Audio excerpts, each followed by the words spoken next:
sublime gracia del Señor. Continuamos con la serie de enseñanzas sobre ¿cuál es el tema que estamos estudiando? ¿A quién le preguntamos? Hermano Cheo.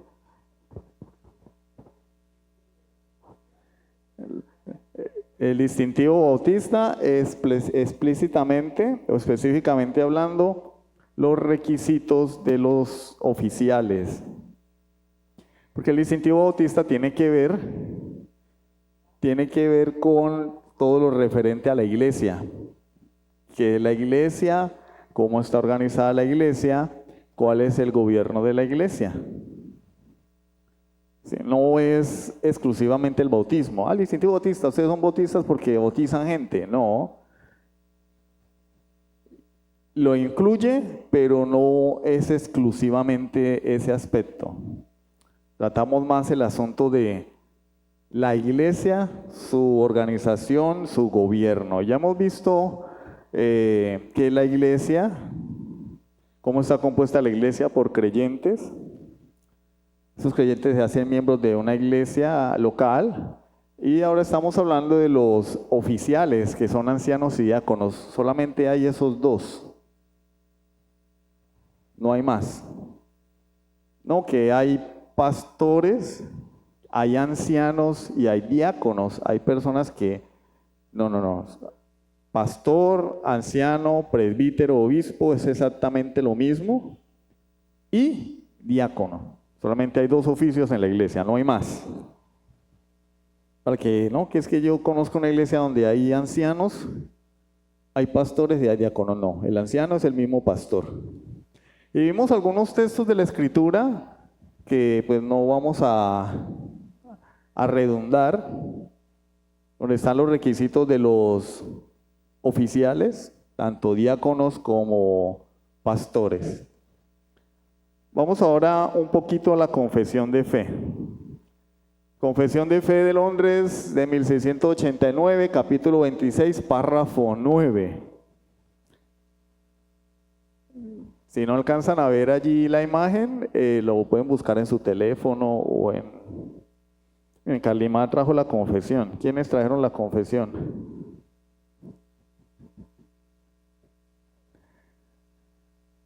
La manera designada por Cristo para el llamamiento de cualquier persona que ha sido cualificada y dotada por el Espíritu Santo para el oficio de obispo o anciano en una iglesia es que sea escogido para el mismo por común sufragio de la iglesia misma. ¿Qué dice nuestra confesión? Pues basada en la Biblia, ¿no? Porque alguien dice, pero es que eso es un libro hecho por hombres. Pues claro que es un libro hecho por hombres, ¿no? No bajo el cielo. Pero eso tiene un sustento bíblico, ¿sí? Cualquier persona que ha sido cualificada, que reúne las cualidades, las aptitudes, que ha sido dotada por el Espíritu Santo para el oficio de obispo o anciano en una iglesia, es que se ha escogido para ese oficio por común sufragio de la iglesia misma. Entonces, en una reunión de iglesia salen todos los candidatos a obispos y hacemos una votación así como las elecciones en cualquier país. Y el que saque más votos gana. No significa eso. Cuando dice como sufragio es que la iglesia ejerce un voto, pero no quiere decir que hay 4 aspirantes a pastor y la iglesia tiene que escoger el de su preferencia. No. Eso no es lo que está diciendo la confesión. La confesión lo que está diciendo es que cuando hay uno o más aspirantes, es la iglesia la que toma la decisión de si los aprueba o no. Recordemos que, por ejemplo, en el caso nuestro, toda propuesta se aprueba con el 70% de los votos del quórum. Es decir, para que haya quórum, ¿cuánto es? ¿51? ¿Cuánto es? Nosotros.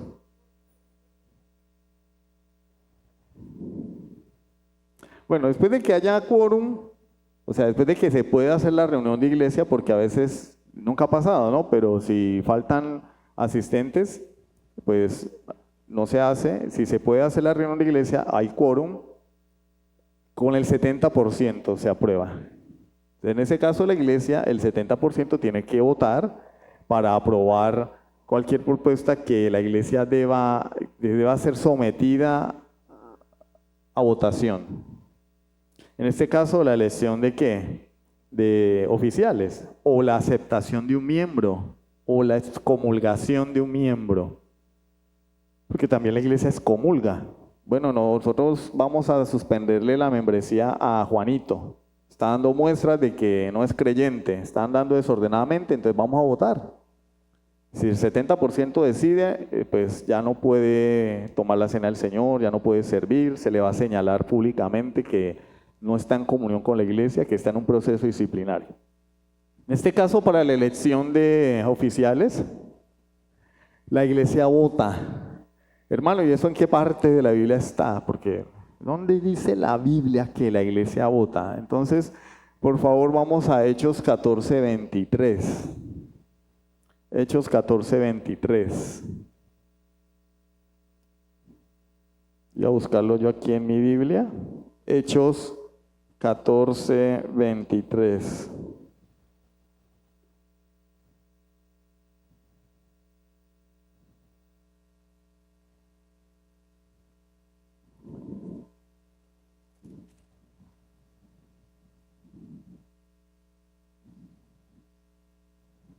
Dice la palabra de Dios. Y constituyeron ancianos en cada iglesia y habiendo orado con ayunos, los encomendaron al Señor en quien habían creído. Hermano, ahí no dice nada de votación. Y sí, ¿verdad? No lo dice. Entonces, pero la palabra constituyeron allí, si ustedes buscan la palabra griega original, significa levantar la mano. Entonces, cuando dice constituyeron ancianos, quiere decir que votaron a los ancianos, votaron con B pequeña, ¿no? Porque si es votar con B larga, es que los votaron por allá, lárguese aquí, no. Los votaron con B pequeña, alzaron la mano. Prácticamente es, y habiendo alzado la mano, ¿sí? O sea, hubo un proceso de votación para constituir esos ancianos en cada iglesia. Oraron, ayunaron, ¿sí? Y los encomendaron al Señor. Entonces es la iglesia la que nombra a sus oficiales. Tal cosa como que yo soy el pastor y tú eres pastor y tú también vas. Eso no tiene sustento bíblico.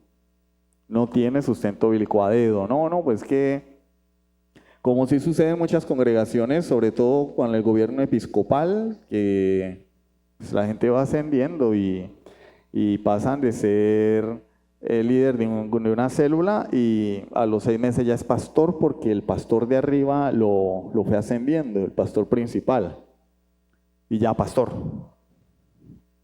Y la iglesia muchas veces ni se da por enterada que esta persona ha sido nombrada pastor. Cuando se dan cuenta, no, ahora llámenme pastor porque ya me ascendieron. No, es la iglesia la que por común sufragio elige a sus ancianos. Esta persona es solemnemente apartada mediante ayuno y oración con la imposición de manos de los ancianos de la iglesia. Si es que hay algunos constituidos anteriormente, y esto es muy interesante porque ese si es que hay algunos es un condicional. Si no los hay, pues la iglesia está en total autoridad de ordenar a sus oficiales en primera instancia, como en nuestro caso. Al no haber ancianos previamente constituidos, o sea, como quien dice, somos primíparos, pues la iglesia lo hace, claro, en presencia de otras congregaciones hermanas para llevar a cabo esa acción, ¿sí? si es que hay algunos constituidos anteriormente en ella, porque sí o sí, toda iglesia en algún en la historia, alguna iglesia tiene que haber pasado por esto, es decir, por no tener ancianos. Una iglesia naciente no tiene ancianos, ¿cómo se establecen? La iglesia los establece, pero si no hay ancianos previamente, ¿cómo se van a establecer los nuevos? Bueno, pues la primera vez es la iglesia la que los establece. Ya después, cuando se va a nombrar a los diáconos u otro anciano, ese anciano o los que estén previamente son quienes le imponen las manos. Para un diácono que sea escogido por el mismo sufragio y apartado mediante oración y la misma imposición de manos, es el mismo proceso, son los mismos requisitos.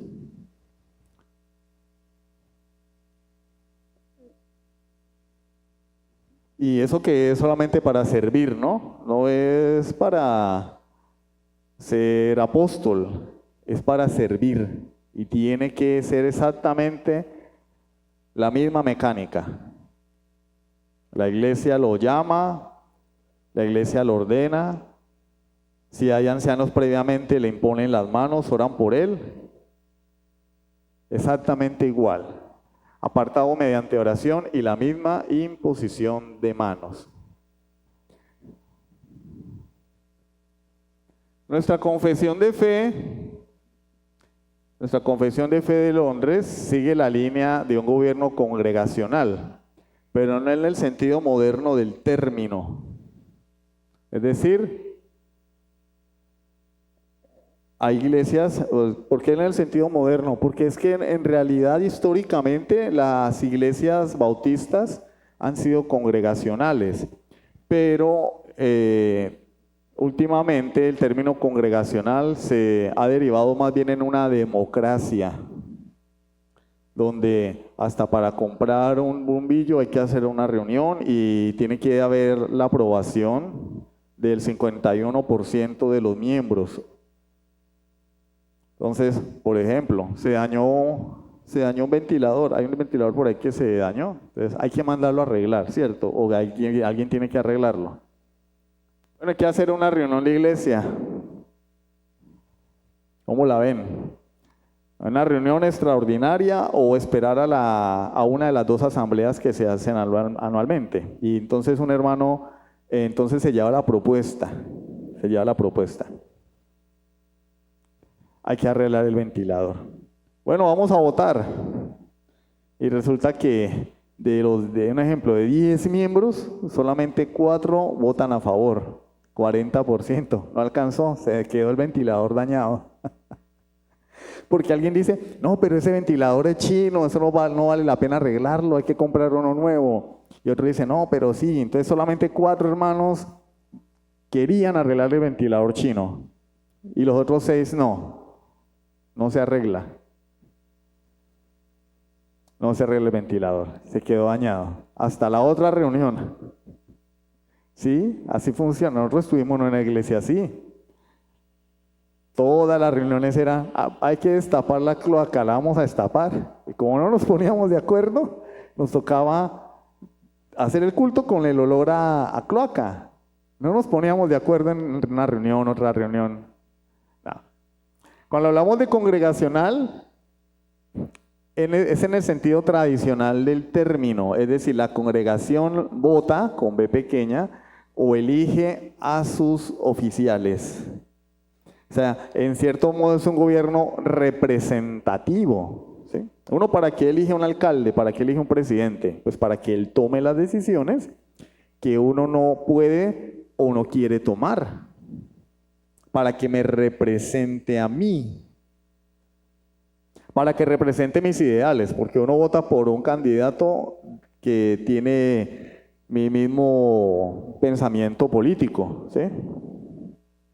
Por ejemplo, si yo soy conservador, no voy a votar por un liberal, voto por un conservador porque su ideología es afín a la mía. Entonces, pero en la iglesia no hay ideologías, en la iglesia tenemos la palabra de Dios. Entonces se presume que si yo voto por un oficial, un anciano en este caso, él va a representar aquello en lo que yo creo que es la Escritura. Y esa persona va a gobernar la iglesia, o esas personas, pluralidad de ancianos, van a gobernar la iglesia por mí. Se dañó el ventilador. Pues yo no tengo que ir a una reunión de iglesia y agarrarme con 4 o 5 hermanos, agarrarme el pelo para convencerlos de que hay que arreglar el ventilador. No, de eso se encarga el pastor. O si él delega a una persona que se haga cargo de eso, ya es asunto de él, cómo él administra la iglesia. Cómo se administran los grupos, cómo se administra la escuela de niños, cómo se administra el grupo de damas.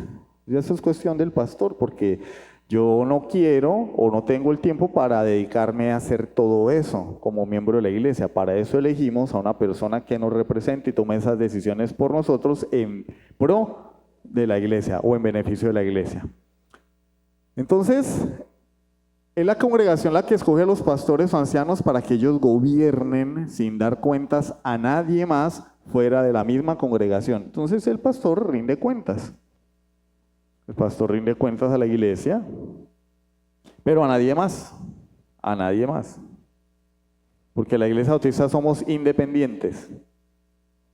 No es como cierta denominación donde viene un pastor de afuera, bueno, ¿qué hubo? A ver, muestren los libros, cómo van las finanzas, venga para aquí, venga para acá. No, hermano, usted no está dando resultados, lo vamos a remover y vamos a mandar otro. No.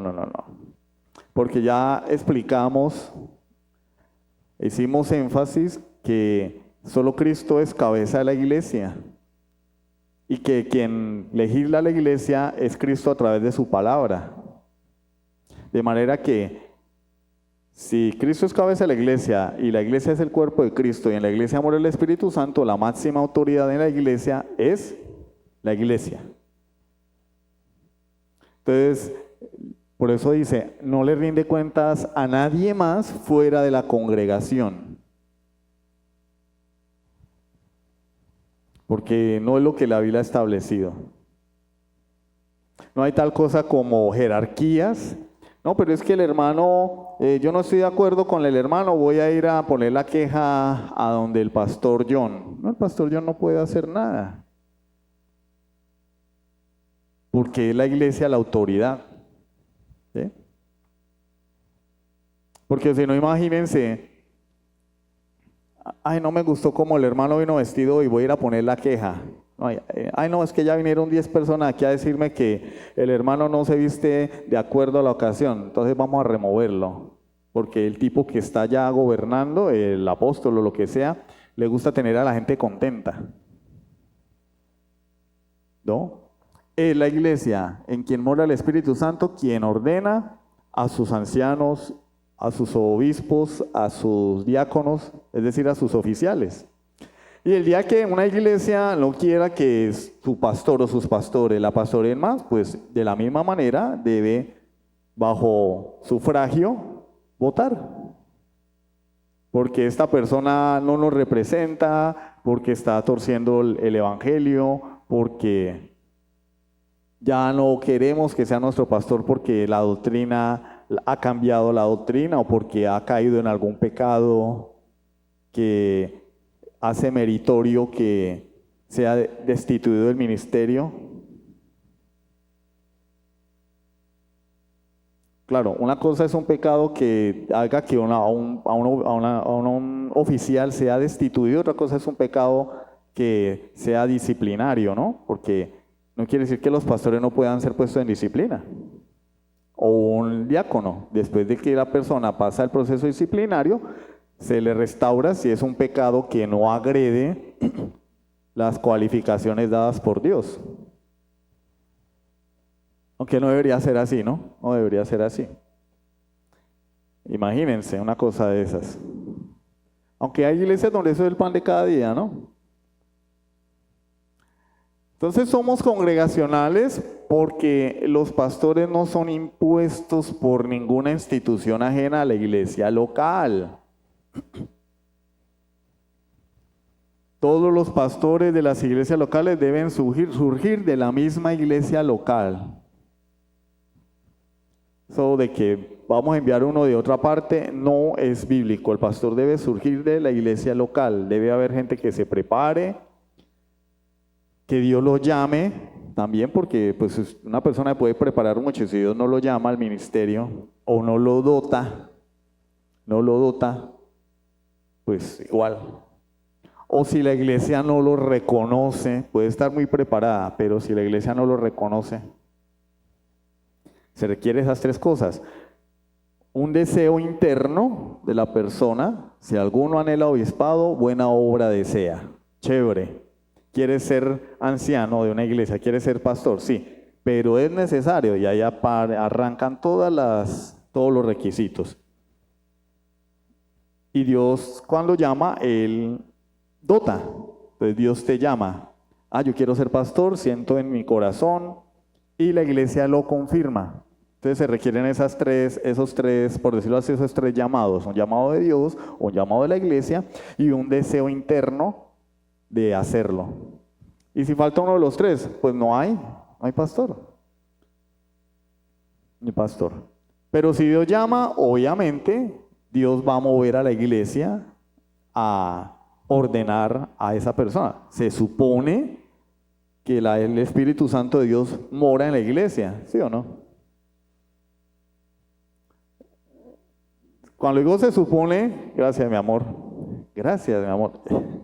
cuando digo se supone es porque hay congregaciones donde ordenan o nombran pastor a gente que no, que mejor dicho,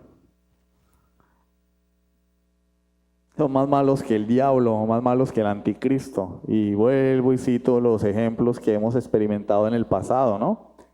¿Sí o no? ¿Qué pasó allí? ¿Qué pasó ahí? Y el Espíritu Santo estaba allí, en el corazón de los creyentes. Pero Dios, para bien o para mal, cumple, ¿sí?, su providencia. Si el tipo que se montó como pastor en la iglesia de donde venimos tenía que ser el diablo, ¿por qué fue? Porque Dios así lo quiso. No fue porque Satanás se rebeló contra Dios y le dobló el brazo, no. Y sin embargo, Él es responsable de su maldad. ¿Sí?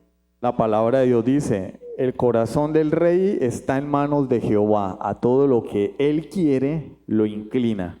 Dios inclina la decisión de la iglesia hacia un lado, hacia el otro, para cumplir con sus decretos eternos en su providencia.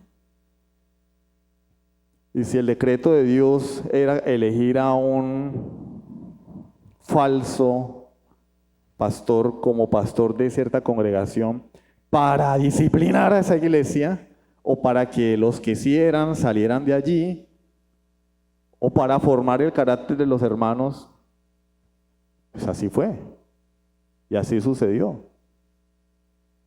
¿Sí? La decisión, de todas formas, ¿quién es el que la lleva a cabo? Dios, a través de la iglesia. Dice, ni se deben a nada o nadie fuera de Dios y la misma iglesia que los eligió. ¿A quién le debe fidelidad el pastor? ¿Alguna institución? No, a Dios y a la iglesia que lo eligió. A nadie más. No, pero es que cierta institución dijo, pues, si va en contra de lo que enseña la Escritura, de nuestros principios y del beneficio de la iglesia, pues no se hace. No tenemos ningún compromiso. Cuando alguien nos demande algo que vaya en contra de los intereses de nuestra congregación, intereses que deben estar sustentados en la Biblia, ¿no? ¿Sí? Porque si vamos a montar una discoteca y esos son nuestros intereses, es otra cosa. Pero si nosotros vamos cimentados en la Escritura, y alguna institución nos dice, mire, pero háganlo así, háganlo así, y uno ve que no hay compromiso, no tenemos ningún compromiso. No como en el gobierno episcopal, que el apóstol dice, párense de cabeza, y todo el mundo tiene que parar de cabeza porque el apóstol lo dijo, ¿sí o no? De ahora en adelante el pastor se va a vestir así, de rojo escarlata, y se va a poner una mitra, ¿no? Porque el apóstol lo dijo, no nos debemos a ninguna organización, ni a ninguna otra iglesia. Por eso dice, institución ajena a la iglesia local. ¿A cuál es la única institución que se debe el pastor? A la iglesia local, la iglesia que lo nombró. Y a Dios. Es la iglesia la que tiene la autoridad para poner y quitar los ancianos o pastores. En ese sentido es congregacional. Así como se nombra un pastor, también se puede remover del cargo. O un diácono. O poner en disciplina a un diácono. Nosotros conocemos la historia de un diácono, de una congregación, que entró en proceso de reforma, y el hombre sí, un hombre de Dios, un hombre fiel, cumplía con todos los requisitos del que establecía la escritura, pero su esposa no era miembro de la iglesia. No que fuera inconversa, no era miembro. Adivinen, ¿cuál fue la recomendación de los pastores? Suspenderlo del diaconado. ¿Por qué? Porque si una persona no es miembro de una iglesia local, ¿sí?, voluntariamente está en pecado. Es decir, una persona que se abstiene voluntariamente de ser miembro de una iglesia local, que dice, no, yo asisto nada más ahí y yo estoy yendo, todo sollado, no, yo estoy yendo, ahí voy a los cultos y tal, y eres miembro, no, pues es que para ser salvo no hay que ser miembro, ¿y qué tal? Está en pecado, porque el mandato de Dios es que todo verdadero creyente debe pertenecer a una iglesia local, debe estar bajo la autoridad de pastores, debe sujetarse a una iglesia. Y le dijeron, no, hermanito, usted le falta, siéntese y cuando su esposa se haga miembro de la iglesia, hablamos. Efectivamente, dedíquese a su hogar, fue que le dijeron, dedíquese a su hogar, hermano, porque usted necesita más tiempo para dedicarse a su hogar que para dedicarse a la iglesia en este momento. O sea, enfóquese en su familia, hermano, así como el programa, enfoque a la familia, enfóquese en su familia. Y sí, el hombre se enfocó en su esposa, en discipularla, y la mujer se hizo miembro de la iglesia, y nuevamente el hombre fue llamado a ejercer el oficio de diácono. El problema no era él, era la esposa. Como ya he dicho varias veces, un hombre puede estar calificado, pero su esposa lo descalifica. El hombre puede estar muy bien calificado, su esposa no, lo descalifica. Lo descalifica. Así de fregadas son las cosas con el Señor. No es que uno se lo invente. Si ustedes leen el texto de Tito, que ya revisamos hace Tito capítulo 1, versículos 5 y 9, en el contexto de los diáconos, habla de las ancianas. Y no es que Pablo cambió de tema. Está hablando de los pastores y los diáconos y ahora se metió con las viejitas de la iglesia. No, está hablando de las esposas de los oficiales, cuál debe ser su carácter y su testimonio. Deben ser ancianas y no viejitas. Cuando habla de anciana no está hablando de viejitas, está hablando de madurez. La esposa de un oficial debe ser una mujer de testimonio, una mujer madura, una mujer ejemplar. No, pero es que la esposa, el pastor y la mujer casi nunca viene a la iglesia. No es apto. Tiene que, mi hijo, enfócate en tu familia. Enfoque a la familia. Tienes que enfocarte en tu familia. Y en Tito capítulo 2 habla de los ancianos y después habla de las ancianas. Las ancianas deben ser reverentes en su porte, no calumniadoras, no esclavas del vino, maestras del bien, que enseñen a las mujeres jóvenes a amar a sus maridos y a sus hijos, a ser prudentes, castas, cuidadosas de su casa, buenas, sujetas a sus maridos, para que la palabra de Dios no sea blasfemada. Entonces, ese es el estándar para todas las mujeres, ¿no?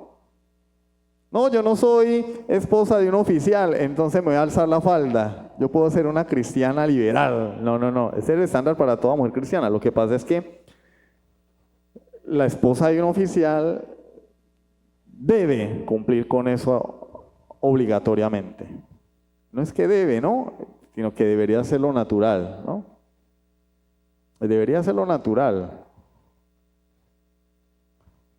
Y enseñarle a las más jóvenes. Dice, para que le enseñen a las más jóvenes cómo a ser mujeres de testimonio. Esa es la labor de las mujeres mayores, no hablar, ponerse a hablar bobadas, ni del último grito de la moda, ni nada de esas cosas. Yo sé que esos son temas importantes también, pero enseñarles a las mujeres jóvenes a ser piadosas, piadosas, en un mundo donde eso está mandado a recoger, ¿cierto?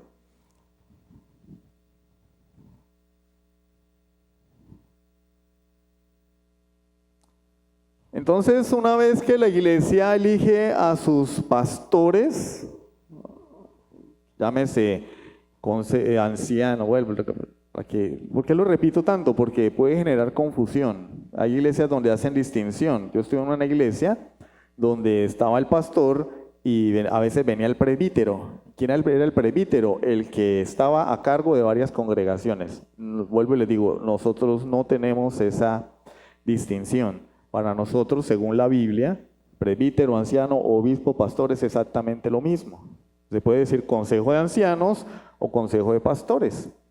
Cuando la iglesia elige su consejo de pastores, ese presbiterio, ¿sí?,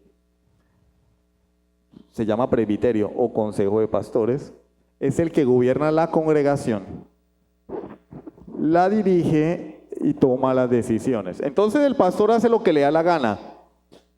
No, porque para eso él rinde cuentas.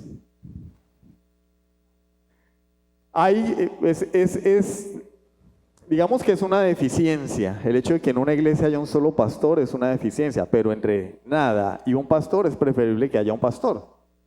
Porque una iglesia donde no hay pastor es una iglesia que está caminando mal. Es mejor que haya un monoobispado, es decir, un obispo, no monoavispado. Hay iglesias donde hay es monoavispado, ¿no? El tipo que está ahí es un avispado de primera, no. Monoavispado, mientras el Señor capacita y llama a una persona al ministerio, que es un deseo que debe surgir en el corazón de una persona. Yo hablaba con alguien en estos días y me decía, no, pero es que él quiere, a él le apasiona, él tiene el deseo. Y yo le decía, ¿y por qué no se capacita? No, es que no tiene tiempo, entonces no tiene el deseo. Como que alguien diga, yo quiero ser futbolista, y uno le diga, bueno, vamos a entrenar. No, pero es que no, es que no tengo tiempo, pero es que no puedo. Entonces, ¿no quiere ser futbolista? ¿No quiere ser futbolista? Yo quiero ser pastor y tengo el deseo y la pasión. Y bueno, te estás estudiando de forma empírica o de manera formal. No. ¿Por qué no lo haces? No, es que el trabajo y qué tal y la cosa. Entonces no quieres. Amén. Vamos a llegar hasta ahí por hoy. Vamos a orar para terminar y si Dios lo permite la semana que viene vamos a terminar este tema tan bonito. Vamos a concluir con este tema y todavía hay muchas más cosas por aprender. Amén. Bendito Dios y Padre Celestial, te alabamos, te damos honra y gloria, Señor, por tu bondad, tu misericordia que son tan grandes. Gracias Dios porque estamos aquí por tu voluntad. Tú nos has traído, Señor, a este lugar para aprender de ti, para aprender la sana doctrina, para aprender cómo es que debe manejarse una iglesia, Dios, y yo solamente te pido que nos ayudes en lo humanamente posible a ser fieles a ti y a tu palabra, Dios. Bendice a tu iglesia, que estas enseñanzas hayan cabida en nuestros corazones, porque te lo pedimos en el nombre de Jesucristo. Amén. Sublime gracia del Señor.